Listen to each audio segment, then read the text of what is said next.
Right now at 6, we are seeing new video tonight showing a water rescue in Woodbury.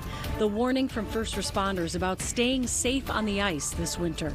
In weather, our next Arctic blast arrives tomorrow morning. I'll be timing out diving temperatures and taking a look at some strong gusty winds.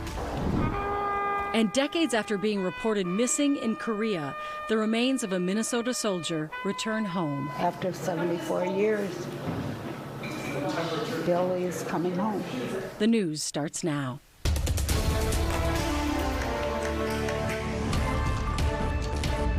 Good evening. Thanks for joining us tonight. We begin with breaking news on a big case we first reported in 2022. 6-year-old Eli Hart was killed by his mother despite numerous red flags about her mental health and care for her son. Now the family of the young boy has reached a settlement with Dakota County. Danny Spiewak brings us the latest now. Danny? According to court documents filed today, Hart's family has settled with Dakota County for $2.25 million. Eli's father, Torrey, filed the lawsuit as the family's trustee, alleging that social workers failed to protect his son from his mother. Eli Hart's death in May 2022 rocked the Twin Cities and made national headlines.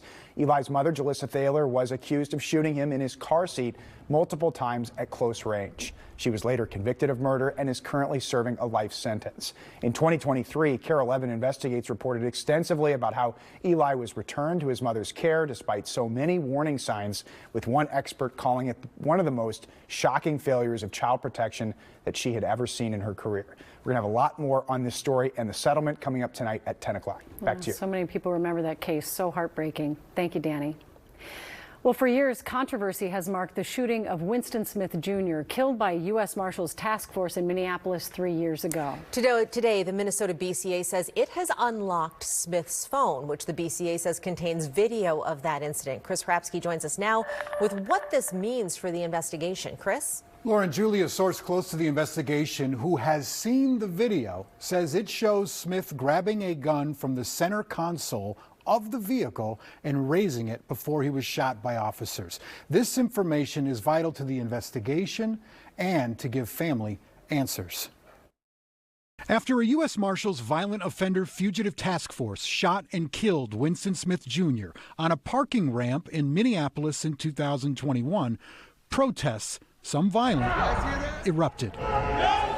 Not long after the murder of George Floyd, authorities said Smith ignored commands and presented a gun before he was killed.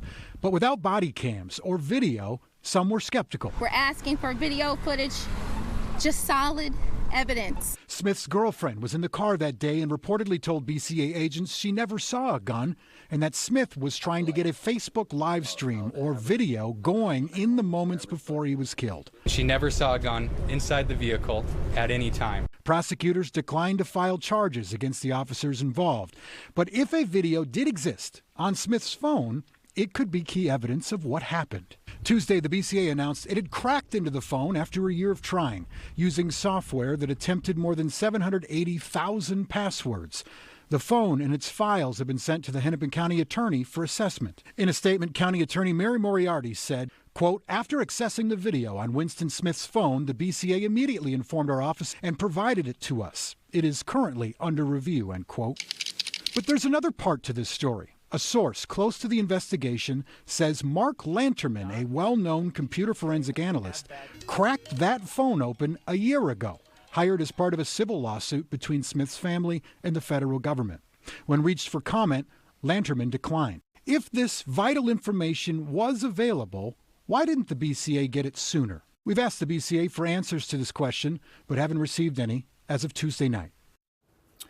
Well, in the past 6 minutes, we did get a response from the BCA, and a spokesperson said in an email that, quote, we needed to obtain any video that existed directly from the phone. And when we learned it may exist, we immediately reobtained that phone and restarted our efforts, end quote. This answer still doesn't answer the question to why they didn't reach out a year ago. We'll have to keep pressing them for that information, Lauren. All right, Chris, thank you. All right, let's go to the weather now. Take a live look outside from our Minneapolis Skycam. Another crash in temperatures is heading our way. Feels cold enough already, Jamie. Yes, and it's only going to get colder as we roll into our Wednesday morning, going through Wednesday afternoon. A little bit of flurry out there. You might see a few snowflakes around the Twin Cities, but it is going to be primarily into northern Minnesota. You can see it racing from northwest to southeast, coming across Lake Superior and parts of western Wisconsin. Also, looking to the northwest towards Fargo, there is actually a little warm air aloft, so there's a winter weather advisory there. Some icing is possible. There will also be some strong wind gusts for tomorrow as well, complicating driving conditions in that part of the state primarily. Right now, though, 27 and feeling like 17. South winds at 11 miles an hour, making it a bit of a milder day. You can see what happens, though. Overnight, we stay quite mild under clouds, and then tomorrow the temperatures drop and the winds crank up. We'll talk about how cold it's going to feel throughout the day.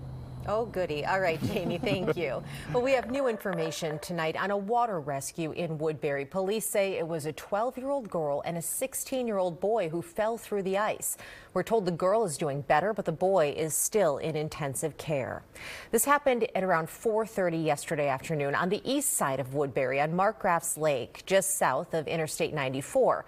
But that was the second ice rescue in Woodbury yesterday. Another happened in the morning on Wilmus Lake. That man's also recovering, and we're seeing new video from that rescue tonight. Morgan Wolf shares the renewed concern from first responders. It's still very cold, but it is a lot calmer at Markgraf's Lake in Woodbury. Yesterday, there was over 100 first responders that helped rescue 2 kids from that lake. Tire tracks etched into the trail, faint traces of the water rescue from the night before. When you looked behind you, all you saw was just a flood of lights. Around 4:30, Woodbury police responded to the call that someone fell through the ice. When they got there, they saw it was 2 children. They were able to get the 12-year-old girl out within 15 minutes. By the time that happened, more and more units arrived on scene, and we brought the rescue divers out for the second rescue. The 16-year-old boy was found under the ice and was taken to the hospital. An ice rescue is a dangerous thing, not only for the person who goes in the lake, but for the rescuers. 6 hours earlier, they were rescuing a man on a different lake less than a mile away. And we have a specialized boat that we can inflate from our SCBA bottles that inflates in about 2 minutes. We carry that down to the lake and then deploy that with the team members in their suits. 2 ice rescue incidents in one day. The last time there was an ice rescue in Woodbury was 20 years ago. One of our rescuers literally plunged through a hole. We saw her drop down. Thankfully, she popped back up. But water will sap your temperature, your core temperature, out 20 times faster than air temperature. So being in the water of that temperature for more than 5 minutes will send you into hypothermia. The cold water has the fire department making a cold warning. Stay off the ice. Well, the case of a transgender athlete banned from competing in women's powerlifting competitions is now in the hands of the Minnesota Supreme Court. J.C. Cooper alleges USA Powerlifting discriminated against her for denying her entry into women's competitions. The lawsuit has worked its way through the state's courts over several years. Last year, the Court of Appeals ruled discrimination against athletes based on gender identity violates the Minnesota Human Rights Act. This morning, Supreme Court justices heard oral arguments from attorneys representing Cooper and USA Powerlifting.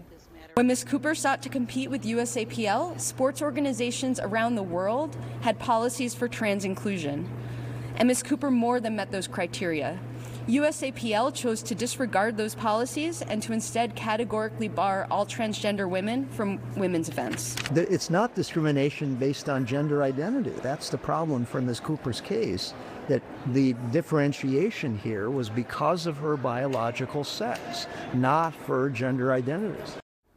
Well, there's no clear timeline as to when the court will issue a decision in this case. New tonight, it was a military homecoming more than 70 years in the making. A Minneapolis soldier killed in the Korean War was finally laid to rest at Fort Snelling National Cemetery. Kent Erdahl takes us to the service the man's family thought they would never see. When a military burial procession comes 74 years late, the honors can bring closure.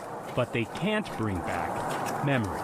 I was little. We were about 9 years difference. When he joined the service, I was 10. Ginny Bovette can only find one photo of her older cousin, Army Corporal William Colby, who went missing just a few months after deploying to fight in the Korean War. They figure that's where Billy was the last time that he was reported. Though he was presumed dead early on and officially declared killed in action 74 years ago, Ginny says neither she nor Billy's mother imagined this kind of closure would ever come. We never thought of him as being killed in action. We always thought of him as just missing. And my aunt, she always thought he was alive somewhere. Corporal Colby's remains actually returned to the United States back in 2018, but it was among 55 boxes of remains that arrived from North Korea, and it took 6 years to identify him and his family and bring him home. At first, I thought they were just people trying to scam old people, and I wouldn't answer them. But after learning that her aunt and cousin had submitted a DNA test, she finally called back. And that's how I found out that he was really gone. The Army's past conflict repatriations branch returned his remains, along with a jacket with a full accounting of his honors. He didn't get them when he was alive, so I told them to put them in the casket with him, so he's got them now. Though she did hold on to one. I just can't tell you what it feels like. It's just fills your heart right up. Just fills your heart right up. Yet it can't quite compare to seeing his procession finally reach its end. It's so full. It's overflowing. It's just overflowing with everybody that I just can't. I just have no words. I have no words. I'm just glad that he's here. At Fort Snelling National Cemetery. And to know he's home now. Kent Erdahl. He's home. KARE 11 News. Still ahead at 6, donations are pouring in for our Toys for Tots campaign. We'll explain how you can help spread some Christmas cheer.